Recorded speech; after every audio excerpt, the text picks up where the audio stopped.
अस्सलामुअलैकुम। उम्मीद करता हूँ तमाम दोस्त अच्छे होंगे, खैरियत से होंगे। दोस्तों, आज की हमारी स्टोरी का टाइटल है न्यू बिगिनिंग, मतलब नई शुरुआत। बिगिनिंग मतलब शुरू करना या शुरुआत।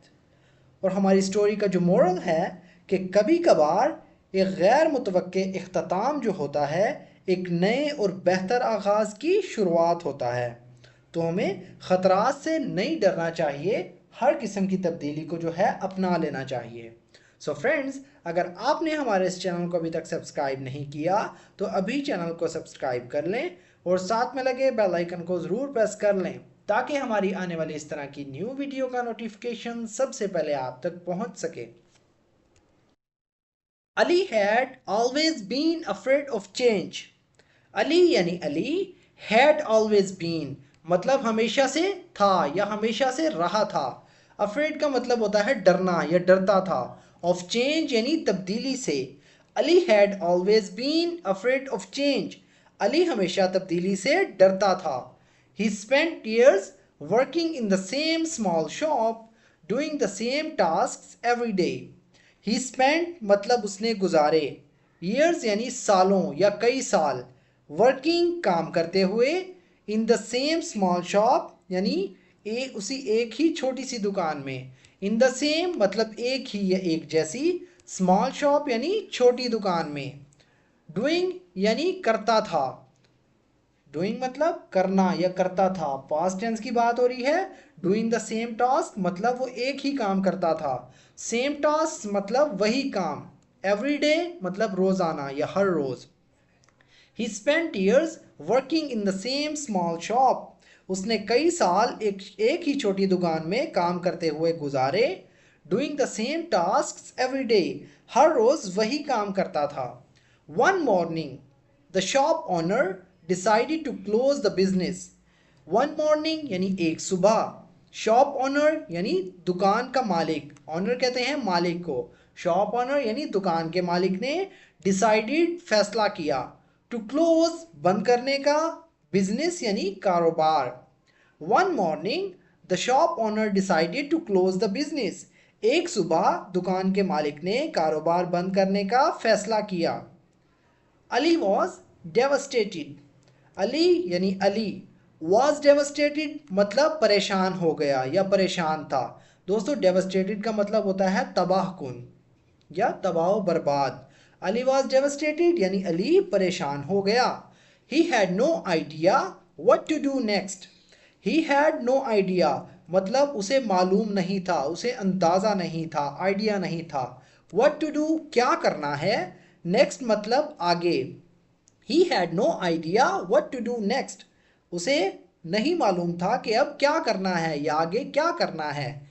After days of worrying allies friend. After days of worrying इसका मतलब होता है दोस्तों कई दिनों की फिक्र के बाद। वरी कहते हैं परेशानी को, फिक्र को। आफ्टर डेज ऑफ वरिंग यानी कई दिनों की फिक्र के बाद। अलीज फ्रेंड अली के दोस्त ने, अलीज मतलब अली के, फ्रेंड कहते हैं दोस्त को। अलीज फ्रेंड यानी अली के दोस्त ने suggested he start his own business. Suggested मतलब मशवरा दिया। ही स्टार्ट वो शुरू करे, हिज ओन अपना खुद का। ही स्टार्ट हिज ओन वो अपना शुरू करे खुद का, बिजनेस यानी कारोबार। ओन कहते हैं अपना या खुद का। After days of worrying allies friend suggested he start his own business. कई दिनों की फिक्र के बाद अली के दोस्त ने उसे अपना कारोबार शुरू करने का मशवरा दिया। Ali hesitated afraid of failure. Ali यानी अली ने, हेसिटेटेड यानी हिचकिचाहट की। हेसिटेट का मतलब होता है हिचकिचाहट। अली हेसिटेटेड यानी हिचकिचाहट की। अफ्रेड ऑफ फेलियर यानी नाकामी के खौफ से। Ali hesitated afraid of failure, Ali ने हिचकिचाहट की नाकामी के खौफ से। But with nothing to lose he took the leap. But लेकिन, विद नथिंग टू लूज यानी खोने के लिए कुछ ना था। विद नथिंग टू लूज यानी उसके पास खोने के लिए कुछ ना था। लूज का मतलब होता है खोना। ही टुक यानी उसने लिया या उसने उठाया। लीप कहते हैं दोस्तों छलांग को या कदम। But with nothing to lose he took the leap, लेकिन खोने के लिए कुछ ना होने के साथ उसने कदम उठाया. He rented a small space and started selling handmade crafts. He rented मतलब उसने किराए पर ली. He rented यानी किराए पर ली. A small space एक छोटी जगह या एक छोटी दुकान आप कह सकते हैं. And or started शुरू किया. Selling यानी बेचना. Handmade crafts यानी हाथ से बनी हुई चीज़ें. He rented a small space and started selling handmade crafts. उसने एक छोटी जगह किराए पर ली और हाथ से बनी हुई चीज़ें बेचना शुरू की. The beginning was tough. Beginning यानी शुरुआत या आगाज़, वॉज टफ यानी मुश्किल था. द बिगिनिंग वॉज टफ यानी आगाज़ मुश्किल था. He struggled to attract customers and felt like giving up. He struggled उसने जद्दोजहद की, उसने कोशिश की. टू अट्रैक्ट यानी मुतवज्जा करने के लिए, खींचने के लिए. कस्टमर्स यानी ग्राहकों को. एंड और फेल्ट लाइक गिविंग अप और हार मानने का एहसास हुआ. एंड फेल्ट यानी उसने महसूस किया, लाइक गिविंग अप यानी हार मानना. He struggle to attract customers and felt like giving up. वो ग्राहकों को मुतवज्जा करने में नाकाम रहा और उसे हार मानने का एहसास हुआ. However, ताहम, Ali refused to quit. Ali refused यानी अली ने इनकार किया. To quit का मतलब होता है हार मानने का यानी छोड़ने का. However, Ali refused to quit. ताहम अली ने हार मानने से इनकार किया. He worked harder, learned from his mistakes and slowly started gaining more customers. He worked harder. He worked harder इसका मतलब दोस्तों उसने सख्त मेहनत की, उसने मज़ीद मेहनत की. Learned सीखा. From his mistakes यानी अपनी गलतियों से, उसकी गलतियों से. And or slowly यानी Aahista Aahista.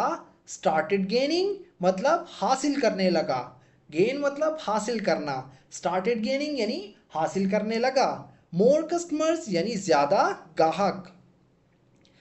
He worked harder, learned from his mistakes and slowly started gaining more customers. उसने मज़ीद मेहनत की, अपनी गलतियों से सीखा और आहिस्ता आहिस्ता ज़्यादा ग्राहक हासिल करने लगा. With time, his business grew and he became successful.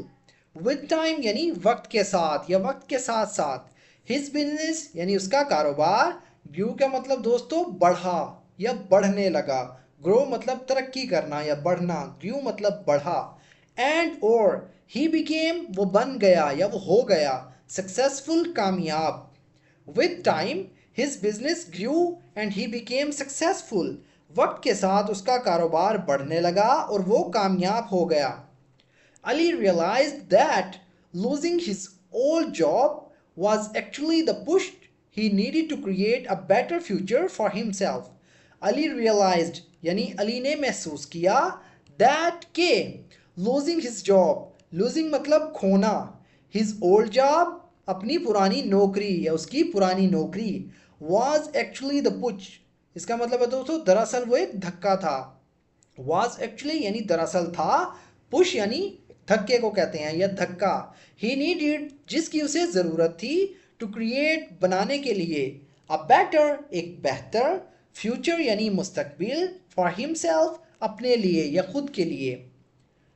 Ali realized that losing his old job was actually the push he needed to create a better future for himself. Ali ने महसूस किया कि उसकी अपनी पुरानी नौकरी खोना दरअसल वो एक धक्का था जिसकी उसे अपने लिए एक बेहतर मुस्तकबिल बनाने के लिए ज़रूरत थी. तो दोस्तों जो स्टोरी का मोरल है, sometimes an unexpected ending is the start of new and better beginning. Embrace change and don't be afraid to take risks. Sometimes कभी कभार बाज़ औक़ात. An unexpected यानी गैर मुतवक्के. Ending यानी इख्तिताम. is the start यानी शुरुआत होती है या शुरुआत होता है. of new एक नई and better beginning और बेहतर आगाज़ की. of a new and better beginning एक बेहतर और नए आगाज़ की. embrace change यानी तब्दीली को गले लगाना, embrace मतलब गले लगाना, change मतलब तब्दीली को, and or don't be afraid और ना डरो या डरना नहीं, to take risks यानी खतरात उठाने से, खतरात मोल लेने से। Sometimes an unexpected ending is the start of a new and better beginning। कभी कभार एक गैर मुतवक्के इख्तिताम एक नए और बेहतर आगाज़ की शुरुआत होता है। Embrace change and don't be afraid to take risks। तब्दीली को गले लगाओ और ख़तरात उठाने से ना डरो। सो फ्रेंड्स, अगर स्टोरी आपको थोड़ी सी भी यूज़फुल लगी हो तो प्लीज़ हमारे इस वीडियो को लाइक करें और इसे अपने दोस्तों के साथ भी शेयर करें। सो फ्रेंड्स, अगर आप भी चाहते हैं इस तरह की मज़ीद वीडियोज़ की मदद से अपनी स्पोकन इंग्लिश को इम्प्रूव करना, अपनी वोकेबलरी को इम्प्रूव करना, तो हमारे इस चैनल के साथ कनेक्ट रहें। तो दोस्तों, मिलते हैं अपनी नेक्स्ट वीडियो में, तब तक के लिए अल्लाह हाफिज़।